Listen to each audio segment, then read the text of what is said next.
Melvina Sarfati El Grabli, bonjour.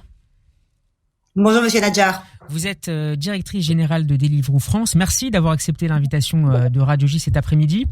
C'est votre première interview depuis la condamnation du livreur de votre plateforme. Un homme qui en fait utilisait de manière non déclarée le compte Deliveroo d'un autre livreur. Quelle est votre réaction cet après-midi à la décision de justice qui a été rendue hier ? Alors la première chose que j'aimerais partager avec vous, c'est effectivement notre émotion et notre révolte devant ces actes qui sont inqualifiables. C'est abominable ce qui s'est passé. Et comme le disait Madame le ministre Marlène Schiappa, avec laquelle je me suis entretenue cette semaine, nous ne devons pas laisser passer ça. Nous le déplorons et nous avons tout fait effectivement pour permettre de lutter et surtout d'identifier le coupable et qu'il soit condamné. On est très heureux aujourd'hui, au bout d'une semaine, qu'en une semaine à peine, le coupable ait été identifié, jugé, condamné, et que quelque part on puisse effectivement regarder les choses en face. C'est un acte affreux, il a été condamné, et cela ne doit plus se reproduire. C'est à l'opposé de toutes nos valeurs.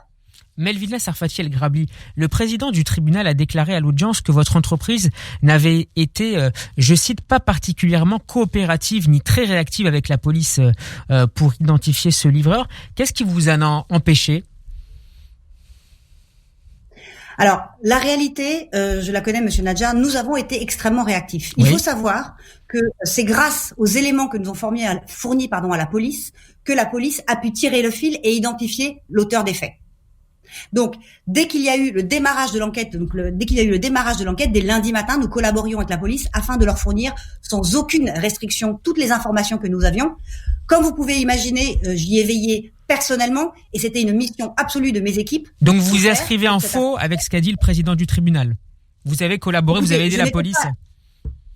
Je n'étais pas à l'audience, donc je n'ai pas, voilà. Mais ce que je peux vous dire, c'est que les faits de l'intérieur, je les connais, et on a été extrêmement réactifs pour ne laisser aucune chance à ce que l'affaire ne soit pas résolue très très vite. Est-ce que vous avez eu, en tant que directrice générale de Deliveroo France, d'autres affaires à gérer, peut-être moins médiatisées, de racisme ou d'antisémitisme de la part de livreurs ? Alors, merci pour votre question, puisqu'en fait, je vais vous répondre non. Et je vais vous répondre que de toute façon, la discrimination, le racisme et tout ce genre de comportement est évidemment inacceptable chez nous.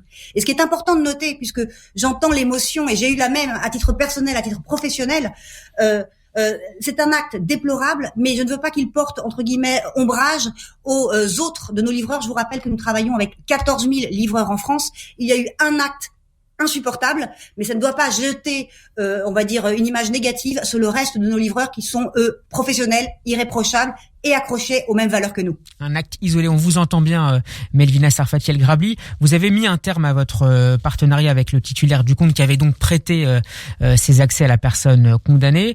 Il a mis un terme au contrat pour manquement grave. Comment comptez-vous rassurer les personnes qui nous écoutent et dont la confiance en vos services qui sont très régulièrement utilisés, c'est peut-être un petit peu érodé ces derniers jours? Qu'est-ce que vous leur envoyez comme message?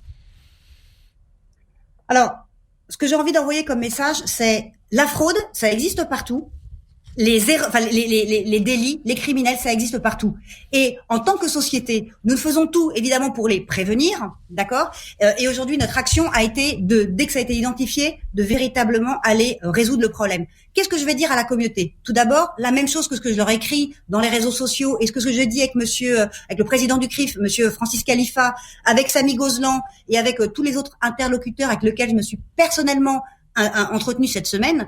Ce que j'ai envie de dire, c'est émotion partagée, c'est un choc pour tout le monde. Première chose.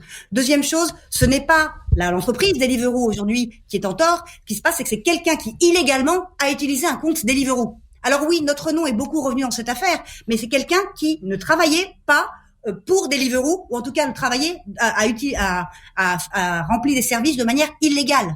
Donc nous, qu'est-ce qu'on a fait ? Ce monsieur-là, nous n'avons aucune relation commerciale avec lui. En revanche, nous avions une relation commerciale avec le titulaire du compte.